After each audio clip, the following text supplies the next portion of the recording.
लक्षवेधी क्रमांक लक्षवेधी 3. क्रमांक 2 पुढे ढकलली आहे. लक्षवेधी क्रमांक 3. चला, लक्षवेधी क्रमांक 3. सन्माननीय अध्यक्ष महाराज, वितरित केल्याप्रमाणे अध्यक्ष महोदय, अत्यंत संवेदनशील विषयावरची लक्षवेधी आहे. माझ्या मतदारसंघामध्ये 42 एकर जमीन ही डिफेन्सची आहे आणि गेल्या अनेक वर्षांपासून तिकडचा पुनर्विकास हा रखडलेला आहे. वारंवार सदनामध्ये या संदर्भात लक्षवेधी लागल्या गेलेल्या आहेत, प्रश्न विचारले गेलेले आहेत. 2017 साली देवेंद्र फडणवीस साहेबच मुख्यमंत्री असताना त्यांनी यामध्ये एक पत्र लिहिलं डिफेन्सला आणि सांगितलं की तुमचं ना हरकत पत्र द्या. मग त्यानंतर असं ठरलं की अर्धी जमीन डिफेन्सला दिली जाईल, अर्ध्या जमिनीमध्ये पुनर्वसन केलं जाईल. मग असं ठरलं, फडणवीस साहेबांनी वरच्या सभागृहामध्ये सांगितलं की अर्ध्या जमिनीमध्ये आपलं पुनर्वसन हे पूर्ण होऊ नाही शकणार, म्हणून एक पर्यायी जमीन आम्ही तुम्हाला देऊ. आता अध्यक्ष महोदय, 2017 पासून आपण 2025 पर्यंत आलेलो आहोत. 8 वर्ष उलटून सुद्धा 42 एकर जमिनीमध्ये राहणारे जे काय जवळपास 10,000 झोपडीधारक आहेत, यांच्या पुनर्वसनाचा काय होणार हा प्रश्न अजूनही अनउत्तरित आहे. आज जे काही छापील उत्तर आलेलं आहे यामध्ये हाच प्रवास सगळा परत एकदा लिहिलेला आहे. अध्यक्ष महोदय, माझा प्रश्न हा आपल्या मार्फत शासनाला असा आहे की आपला ठोस प्लॅन काय आहे. यामध्ये 2 पर्याय असू शकतात, हे आपण राजे तुम्ही लिहून दिलेले.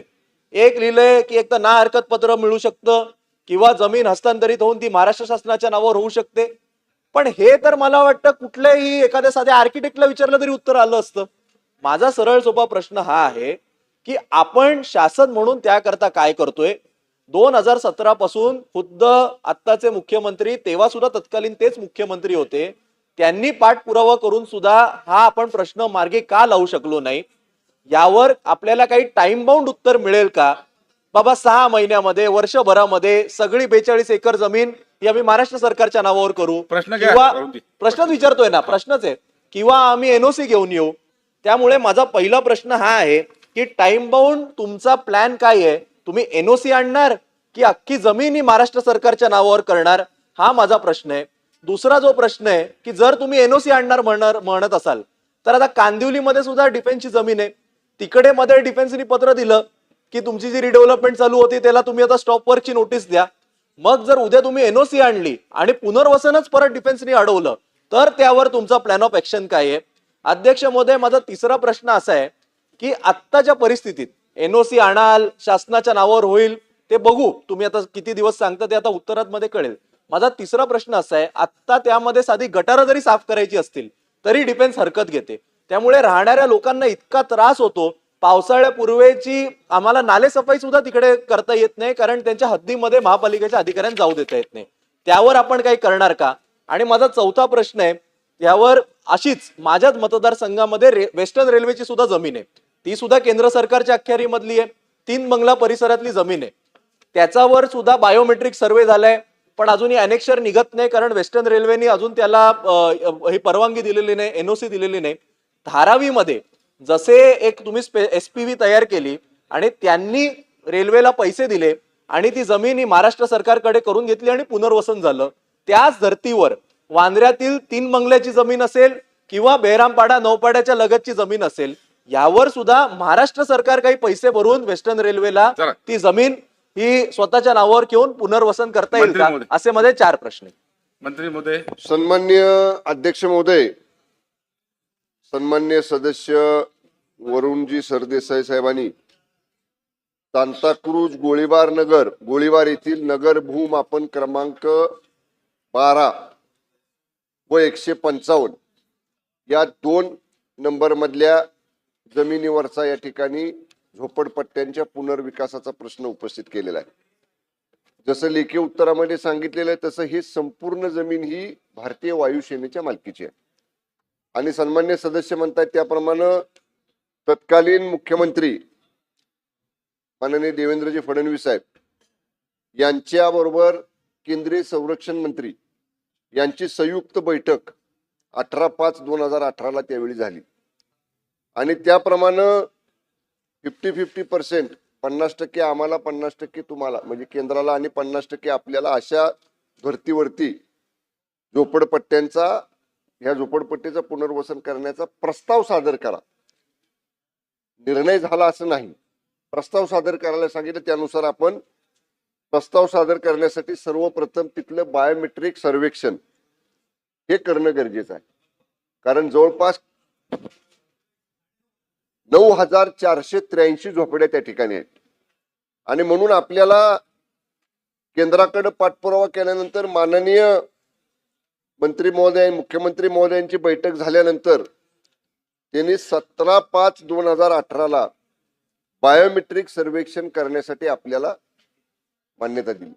आपण बायोमेट्रिक सर्वेक्षण केलं. 8,706 झोपड्यांचं पूर्ण झालं आणि सन्माननीय अध्यक्ष महोदय, काही झोपडपट्टी धारकांनी 700-750 झोपडपट्टी धारकांनी बायोमेट्रिक सर्वेला या ठिकाणी विरोध केला. याच्यामध्ये सन्माननीय अध्यक्ष महोदय, आपण जे सन्माननीय सदस्यांनी सांगितलं ना, आम्ही सुद्धा लेखी उत्तरामध्ये दिलेले 2 ऑप्शन या ठिकाणी याच्यासाठी ठेवलेले आहेत की जेणेकरून केंद्र सरकारच्या जमिनीवरील झोपडपट्ट्यांचं पुनर्वसन करण्याकरता जर भारतीय वायुसेना यांनी जर 100% एनओसी दिली त्या जागेबाबतीत तर आपल्याला तो प्रस्ताव पुढे घेऊन जाता येईल. किंवा दुसरा पर्याय आपण त्यांना दिलाय की प्रधानमंत्री आवास योजना जी आहे केंद्राची, त्याच्या मार्गदर्शक सूचनातल्या सूचनेनुसार परिशिष्ट मधल्या 10.1च्या तरतुदीनुसार या झोपड्यांचं त्या ठिकाणी पुनर्वसन करता येईल का.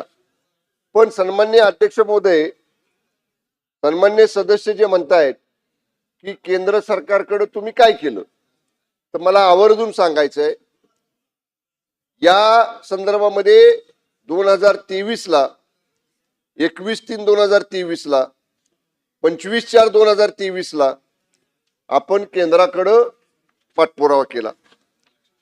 7 सप्टेंबर 2024ला तत्कालीन मुख्यमंत्री आणि आत्ताचे विद्यमान उपमुख्यमंत्री तथा नगरविकास, गृहनिर्माण आणि MSRDC मंत्री माननीय एकनाथजी शिंदे साहेबांनी केंद्रीय मंत्री महोदय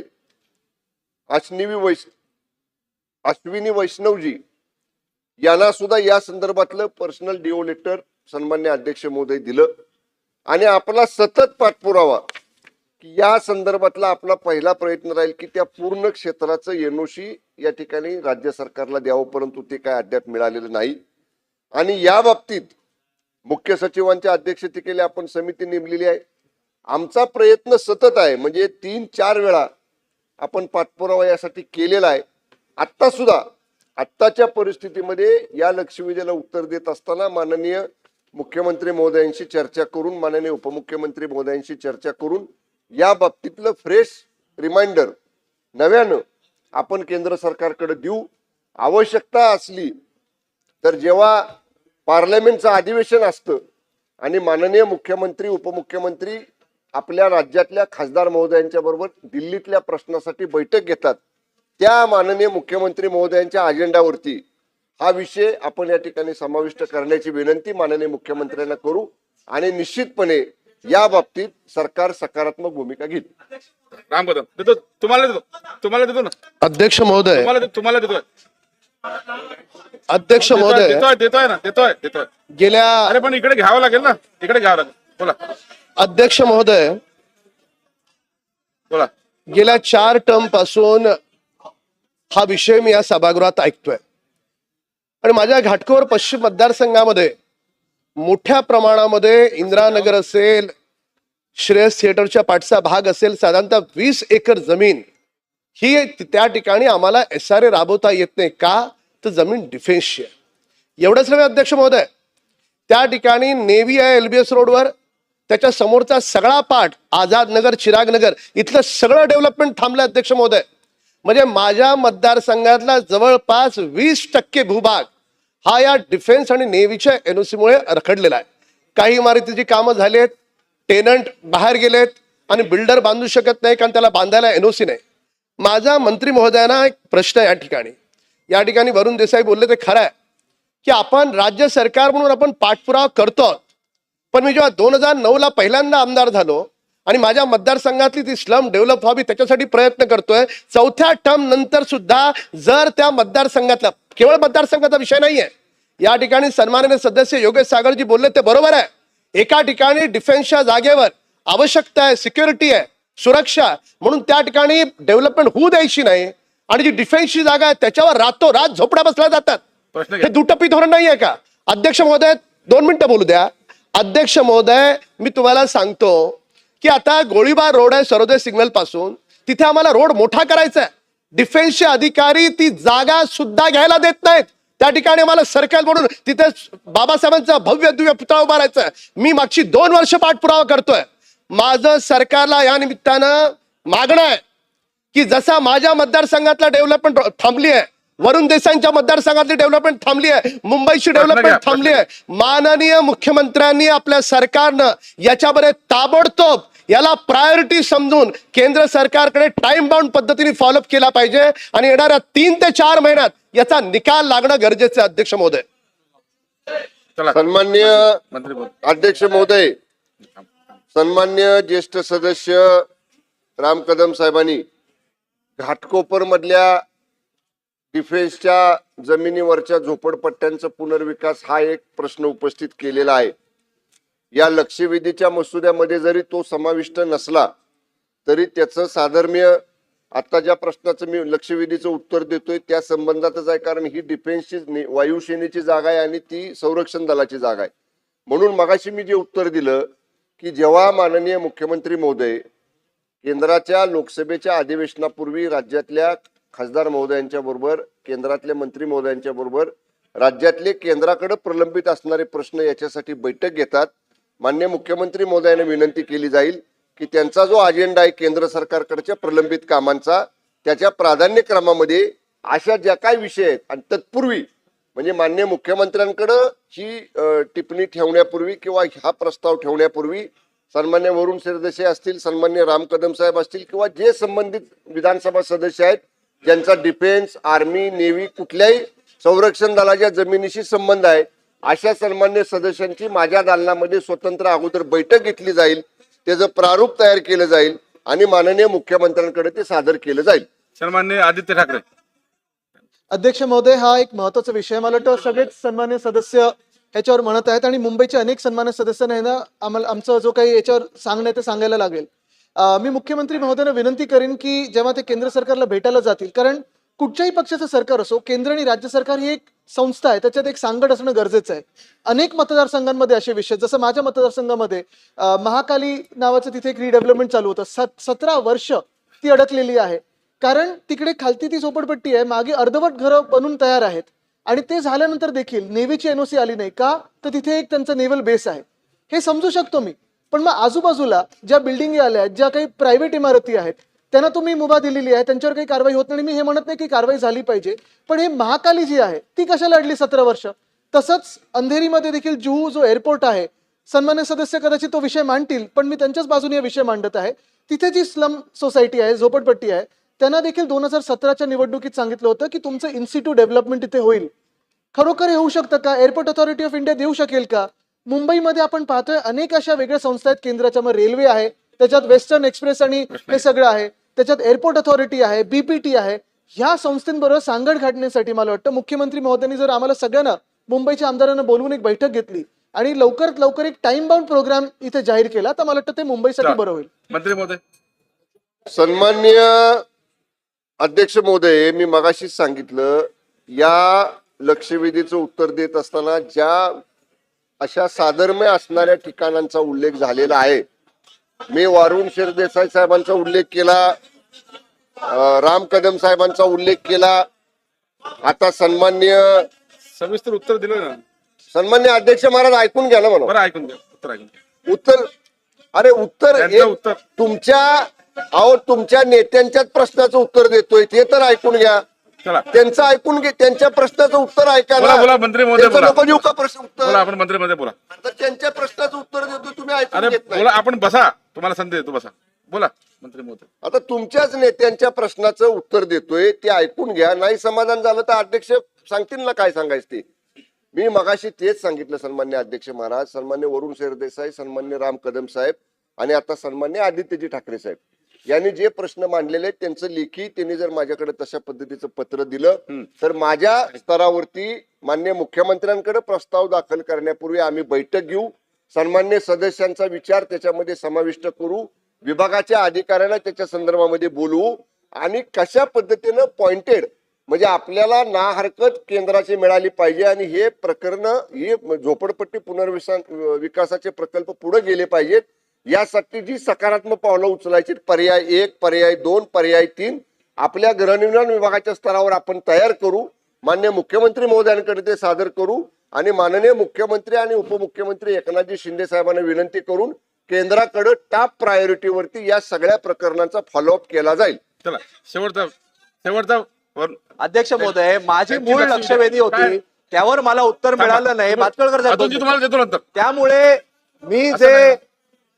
मी जो प्रश्न विचारलेला होता की जे छापील उत्तर होतं तेच त्यांनी मला दिलं. मी समजू शकतो की त्यांना ब्रीफिंग तेवढंच झालं असेल. त्यांनी पण आता अध्यक्ष बैठक लावण्याचं महोदय, मला सांगितलंय. ह्याच्या पुढे नाही 2 मिनिटं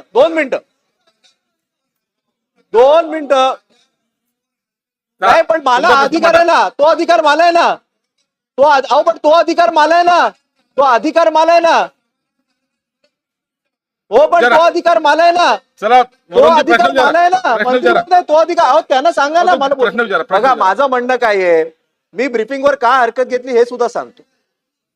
माझं काय म्हणणं आहे की गेल्या वरच्या सभागृहामध्ये खुद्द मुख्यमंत्री यांनी याच्यामध्ये जे छापलं नाहीये त्याच्या पलीकडे जाऊन सांगितलं होतं की 50% जागा हे शक्य नाही, म्हणून आम्ही पर्यायी जागा ही कदाचित त्यांना पालघरला द्यायचा विचार करतोय. पण त्यावर आम्हाला कुठेच उत्तर मिळालं नाही आणि म्हणून माझा हे काय आहे की एक सचिव इकडचा सचिव पत्र देतो त्याला pointed प्रश्न विचारा. पॉइंटेड प्रश्न असा आहे, किती दिवस आपण सचिवांची पत्र खेळत बसणार. मला टाइम बाउंड उत्तर हे हवं होतं. 2017 पासून या विषयाच्या लक्षवेधी लागतायत. आज परत एकदा या सभागृहात हेच उत्तर मिळालं की आम्ही हे पत्र देऊ, आम्ही ही बैठक घेऊ, आम्ही ते करू. मुख्यमंत्री स्वतः तेच आहेत, त्यांना या प्रश्नाची संपूर्णपणे माहिती आहे. माझं एवढंच, मी पोटतिडकीने केवळ त्याच्या पुनर्विकासासंदर्भात विचारतोय. प्रश्न घ्या. माझा पॉइंटेड प्रश्न हा आहे, काही टाइम बाउंड आम्हाला उत्तर मिळू शकेल का की बाबा 6 महिन्यामध्ये वर्षभरामध्ये आम्ही या जमिनीचं हस्तांतरण हे महाराष्ट्र सरकारच्या नावावर करून घेऊ किंवा आम्ही एनओसी मिळू. मला केवळ टाइम बाउंड उत्तर मिळेल का, बैठक घेऊ आणि आम्ही पत्र घेऊ, हे टाइम बाउंड उत्तर झालं नाही, एवढा माझा प्रश्न. मंत्री महोदय. सन्माननीय अध्यक्ष महोदय, आता मला याच्यामध्ये अधिक खोलात जायचं नव्हतं, पण जेव्हा आता माझ्याकडे अपुरं ब्रीफिंग आहे, अपुऱ्या ब्रीफिंगमुळे त्यांच्याकडे जेवढं ब्रीफिंग आहे तेवढंच उत्तर देत आहेत.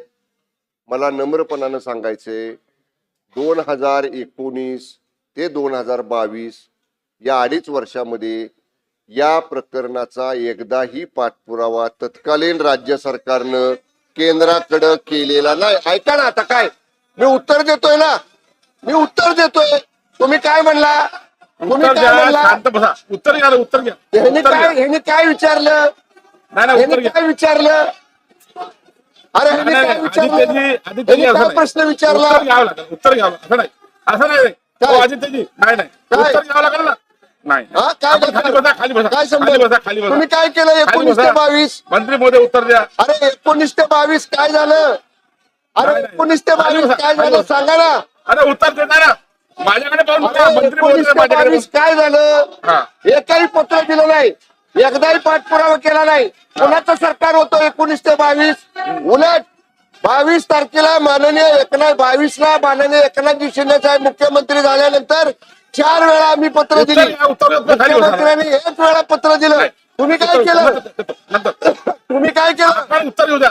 अरे खाली बसा, तुम्ही खाली काय बसा. केलं सांगा ना. अरे आमची लाज काढू नका, तुम्ही काय केलं ते सांगा. मंत्री महोदय, उत्तर द्या फक्त तुम्ही आपण. काय केलं ते सांगा. मंत्री महोदय, आमची काय काय लाज झालं? काढता? काय झालं सभागृहामध्ये? अरे आमची काय लाज खाली काढता बसा, तुम्ही, खाली बसा. नाही, नाही, तुम्ही नाही, काय नाही. केलं ते सांगा ना. अरे तुम्ही काय केलं नाही, खाली बसा. तुम्ही काय केलं नाही, आम्ही केलं, आम्ही केलं, तुम्ही काय केलं, काय केलं नाही, काय करायचं नाही. उत्तर बघा, प्रश्न विचारा, प्रश्नाचे उत्तर घ्या. नाही असं चुकीचं आहे. खाली बसा आपण. अरे काय आपण खाली बसा, सर्वांनी खाली बसा. नाही खाली खाली खाली खाली बसा. आपण खाली बसा. बघा हे बघा, तुम्हाला देतो वासरा, आपण खाली बसा. आपण सर्व खाली बसा आणि प्रश्नाचं उत्तर घेऊया. आपण खाली बसा सर्व, आपणही बसा जागेवर, सर्व जागेवर बसा, जागेवर बसा. तुम्हाला देतो आपण खाली बसा सर्व, सर्वांना सांगा खाली बसा. चला खाली बसा. आदित्यजी खाली बसा. हो तुम्हाला देतो. अरे काय आहे ते सांगतोय. आपण सगळ्या जागेवर बसा, सर्वजण जागेवर बसा, सर्वजण जागेवर बसा, सर्वजण जागेवर बसा. मंत्री महोदय उत्तर देण्या खाली बसा, जागेवर बसा, जागेवर बसा. देतोय आपण देतोय. आपण जागेवर बसा, आपण जागेवर बसा. चला काय तुमचं पॉइंट काय? सन्मान्य सर्व सभागृहाला माझी नम्र विनंती आहे. मी एका तांत्रिक मुद्द्यावर बोलतोय. आपण गांभीर्यानं, भुजबळ साहेब तुम्ही आहात, बाळासाहेब आपले आमचे विखे पाटील साहेब सर्वांनी तुम्ही जागेवर आहात, बसून घ्या. गिरीशजी जागेवर बसून घ्या, जागेवर बसून घ्या. यांचं ऐकून यांना देतोय, यांचं ऐकून यांना देतोय. माझा अरे हो ना, आपण जागेवर बसा, जागेवर बसा. हो या देतो. अतुलजी, आपण 5 अतुलजी मिनिटं मी थांबा ना. तुम्हालाच बोलतो. अतुलजी एक मिनिट. आपण जागेवर बसा, सर्वांनी जागेवर बसा. अध्यक्ष महोदय, माझा बोला, पॉइंट बोला. ऑफ ऑर्डर हा अध्यक्ष महोदय हा की ज्या वेळेला संबंधित मंत्री ज्या वेळेला सभागृहामध्ये उत्तर द्या- भास्करराव एक मिनिट. बोला गुलाबराव पाटील बोला. अध्यक्ष महोदय, या ठिकाणी आदरणीय वरुण देसाई यांनी प्रश्न विचारल्यानंतर माननीय मंत्री महोदयांनी उत्तर दिले. नंतर राम कदम साहेबांनी विचारला, आदित्य साहेबांनी विचारला, ते उत्तर देत होते. उत्तर देत असताना तुमची काही शंका असेल तर मला विचारा, मी प्रश्नाला उत्तर द्यायला तयार आहे. चर्चा चालू आहे. तुम्ही ब्रीफिंग अमुक घेऊन आले, एका जन्माला हुशार होऊन आले का हे? अध्यक्ष महोदय, हा लाज काढायचा आता अधिकार आहे ठीक का? आहे. लाज सरकारला लाज आहे का? हे बोलणार का? मंत्री महोदय, हे बोलणार? मंत्री महोदय, आता मंत्र्याला आपण पुढे बोलणार? जाऊया. लाज आहे का? पुढे जाऊया. तुमच्यापेक्षा पुढे जाऊया. जास्त बोलता येतं आम्हाला. मंत्री जास्त महोदय बोलायचं आपण नाही. उत्तर द्या. मंत्री महोदय नाही आता मंत्री महोदय उत्तर द्या. आपण पुढे तुम्हाला जाऊया. तरी पटतंय का बघा हे? नाही आता आपण मंत्री महोदय उत्तर पूर्ण द्या आणि करतो आता माझं पुढे जाऊया. उत्तर. प्लीज सन्माननीय अध्यक्ष महाराज, पुढच्या लक्षवेधींना आपल्याला न्याय द्यायचा. सन्माननीय प्लीज सर्वांनी अध्यक्ष बसून घ्या. महाराज. सर्वांनी बसून घ्या. सर्वांनी बसून घ्या. याच्यानंतर देतो. सन्मान- उत्तर उद्या. हा सन्माननीय अध्यक्ष शेवटचं तुम्हाला महाराज, देतो. सन्मान्य अध्यक्ष महाराज, हा सभागृहामध्ये गोंधळ होण्यापूर्वी मी जे बोललोय ते रेकॉर्ड काढा. ते रेकॉर्ड आपण काढा. आपण ते रेकॉर्ड तपासा. मी काय उत्तर दिलं 2019 ते 2022 या काल मी कोणाचं नाव घेतलं नाही घेतलं. मी फक्त कालावधी सांगितला की 2019 ते 2022 या बाबतीतला कुठलाही पाठपुरावा तत्कालीन सरकारकडनं केंद्राकडे झाला नाही. हे रेकॉर्डवरच सांगतोय ना मी. चला. मी कोणाचं नाव घेतलं का? मी कोण मुख्यमंत्री होतो ते सांगितलं का? मी कुणाकडे हा विभाग होता ते ठीक आहे, सांगितलं ठीक आहे. का? ठीक आहे, मग मंत्री मला महोदय, सांगा, आपण- मला अध्यक्ष महाराज आपल्याला विनंती करायची आहे. मी जर कुणाचं नाव घेतलं नाही चला. तर एवढं नाकाला मिरच्या लागायचं काय कारण आहे? चला एवढं चला लाज आता आणि हे काढण्याचं काय मंत्री कारण महोदय, पुढे आहे? जाऊया. ऐकून घ्या ना सगळं. उलट मी काय सांगितलं, तत्कालीन मुख्यमंत्र्यांनी बैठक घेतली माननीय फडणवीस साहेबांनी आणि त्याच्यानंतर पाठपुरावा केला. 9 सप्टेंबर 2024 ला माननीय एकनाथजी शिंदे साहेब मुख्यमंत्री असताना त्यांनी याच्यासाठीचा केंद्राकडे पाठपुरावा केला. मी तारखा, पत्र, कॉरेस्पॉन्डन्स या सगळ्याच्या आधारे उत्तर देतोय. तरी सुद्धा मी काय सांगितलं अध्यक्ष महाराज, ज्या सरदेसाई साहेबांचं नाव घेतलं, कदम साहेबांचं नाव घेतलं, उबाटाचे विभागात सभागृहातले सदस्य आदित्यजी ठाकरेंचं नाव घेतलं. तुमचं लेखी पत्र माझ्याकडे द्या. कुठल्या विभागातले डिफेन्स, नेव्ही, एअरफोर्सशी संबंधित प्रस्ताव आहेत ते माझ्याकडे द्या.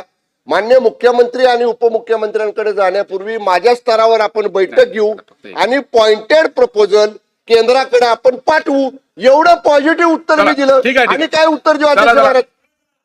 चला शेवटचा प्रश्न अतुल भातकर करता. शेवटचा प्रश्न. अध्यक्ष महोदय, या लक्षवेधीचे आणि हा जो प्रश्न आहे, अध्यक्ष महोदय बरं. मला संरक्षण द्या. अध्यक्ष महोदय, देतो. आणि त्याच्यामुळे या प्रश्नाचे, ज्या प्रश्नावर ही लक्षवेधी आहे, या प्रश्नामुळे माझाही मतदारसंघ एफेक्टेड आहे. या संदर्भामधले 2 भाग आहेत. एक प्रकार असा आहे की ज्या जागांची मालकी ही केंद्र सरकारच्या आस्थापनांकडे आहे आणि त्याच्यावर झोपडपट्ट्या निर्माण झाल्या आहेत, त्या संदर्भातला पुनर्विकास करण्याच्या बाबतीतलं उत्तर माननीय मंत्री महोदय अत्यंत सकारात्मक पद्धतीने देत आहेत. मला यात राजकारण करायची इच्छा नाहीये, परंतु काल या सभागृहामध्ये धारावीच्या पुनर्विकासाकरता रेल्वेने 90 एकर जागा दिली. मग त्याला विरोध कशाला केला? मग आता ही जागा का मागताय? आणि त्याच्यामुळे यांचं पहिली गोष्ट, एकदा धोरण स्पष्ट आणि स्वच्छ ठरवा. क्रमांक 1. आता माझा जो प्रश्न आहे, या जमिनीच्या बरोबर जिकडे जिकडे संरक्षण विभागाच्या आस्थापना आहेत त्याच्यापासून 500 मीटर पर्यंत कुठलंही बांधकाम करायचं असेल तर NOC पाहिजे असं परिपत्रक 2008ला हे त्या ठिकाणी तत्कालीन काँग्रेस सरकारने काढलं. केंद्रामध्ये माननीय मोदीजींचं सरकार आलं, राज्यामध्ये माननीय देवेंद्रजींचं सरकार आलं आणि या प्रश्नावरचा तोडगा हा 2016ला एक परिपत्रक काढून त्या ठिकाणी तो दूर केला आणि मुंबई आणि महाराष्ट्रातली देशभरातली इन्स्टॉलेशन जी आहेत, 2 मिनिट, त्याच्या संदर्भातले काही नियम हे केंद्र सरकारने केले. माझा प्रश्न असा आहे की त्याच्यानंतर त्यात काही डेव्हलपमेंट झाल्या. विधानसभा निवडणुकीच्या आधी परत CODने काही पत्र पाठवली होती आणि मग ज्या कामांना परवानग्या दिल्या आहेत त्या सर्व कामं 2016च्या परिपत्रकाप्रमाणे राज्य सरकारने आपली भूमिका स्पष्ट केलेली आहे की 2016च्या परिपत्रकाप्रमाणे आम्ही काम करणार आहोत आणि त्याप्रमाणे कामं चालू आहेत. पण आर्मीने विनंती केल्यामुळे नवीन कामांना त्या ठिकाणी परमिशन दिली जात नाहीये. तर या संदर्भात हे अधिवेशन संपल्यानंतर एक संयुक्त बैठक करून जी आता नवीन कामांना परमिशन दिली जात नाहीये या संदर्भातला निर्णय राज्य सरकार करणार का, असा माझा स्पेसिफिक प्रश्न आहे. सन्मान्य अतुल भातखळकर साहेबांनी जो प्रश्न उपस्थित केलेला आहे तशा पद्धतीची बैठक अधिवेशन संपल्यानंतर माझ्या दालनामध्ये घेतली जाईल. चला आधी काय हरकत आहे आदित्यजी? हरकत एवढ्यासाठी घेत आहे कारण मंत्री महोदय, आम्ही कोणी राजकारण करत नाही, राजकारण करायचं नाही, हमरातुमरीवर आम्हाला यायचं नाहीये. इथे कोण 4 टर्म बोलतात की हे सुटत नाही, अनेक सन्मान सदस्य बोलतात. अध्यक्ष महोदय, ह्या उत्तरातच दिलेलं आहे की इथे मुख्य सचिवांच्या अध्यक्षतेखाली बैठक 21/2/2022 रोजी झाली आणि दुसरी बैठक 15/3/2022 रोजी झाली. कोणाचं सरकार होतं अध्यक्ष महोदय जे बोलतात 2019 ते 22 काय पाठपुरावा झाला नाही? कोणाचं सरकार होतं? मंत्री महोदय असत्य सांगतायत का? आम्ही हक्कभंग आणणार का? दिशाभूल करतायत का या सभागृहाचे मुख्यमंत्री मंत्री महोदय? आम्ही तर हेच सांगतोय की मुख्यमंत्री महोदयांसोबत आम्ही सगळे ह्या विषयाला सोडवायला तयार आहोत, राजकारण न आणता. माझी एवढीच विनंती राहील आपल्या माध्यमातून की ह्या सदनाची दिशाभूल मंत्री महोदयांनी करू नये. ब्रीफिंग असताना जर ते म्हणतात ह्या सदनाची दिशाभूल करू नये. आणि गृहनिर्माण मंत्री कोण होते? अध्यक्ष महाराज, सन्मान्य उबाटाचे सदस्य आदित्यजी ठाकरेने जो आता प्रश्न उपस्थित केला हे त्यांनी सांगितलं की तुम्ही उत्तरामध्ये दिलंय. या उत्तरामध्ये माननीय मुख्यमंत्र्यांनी तत्कालीन किंवा माननीय गृहनिर्माण मंत्र्यांनी केंद्राकडे पाठपुरावा केलेला कुठेही नाही. उलट 9 सप्टेंबर 2024ला तत्कालीन मुख्यमंत्री माननीय एकनाथजी शिंदे साहेबांनी स्वतः याच्या बाबतीतला पाठपुरावा केंद्र एवढं एकच पत्र उत्तर द्या. एवढं एकच माननीय मुख्यमंत्र्यांचं पत्र हे दप्तरामध्ये आहे जे मुख्यमंत्री माननीय एकनाथजी शिंदे साहेब होते. मला तेवढंच सांगायचं होतं की शेवटी मुख्य सचिव झाले हे केवळ मगाशी वरुण सरदेसाई साहेब जसं म्हणले की खालनं पत्र वरण पत्र खाली. माननीय मुख्यमंत्र्यांनी स्वतः लक्ष देणं, माननीय मुख्यमंत्र्यांनी स्वतः पत्र व्यवहार करणं आणि जसं मी आता सांगितलं की माननीय मुख्यमंत्री केंद्राच्या अधिवेशनापूर्वी जेव्हा खासदारांची मंत्र्यांबरोबर बैठक घेतात त्याच्यामध्ये हे घेणं. तर माननीय शिंदेसाहेब मुख्यमंत्री असताना त्यांनी एक प्रयत्न याच्यासाठी केला होता. आता पुन्हा एकदा फडणवीस साहेब मुख्यमंत्री आणि शिंदेसाहेब उपमुख्यमंत्री आहेत, या दोघांच्याकडनंही असाच प्रयत्न केंद्राकडे केला जाईल. लक्षवेधी क्रमांक 5. नाही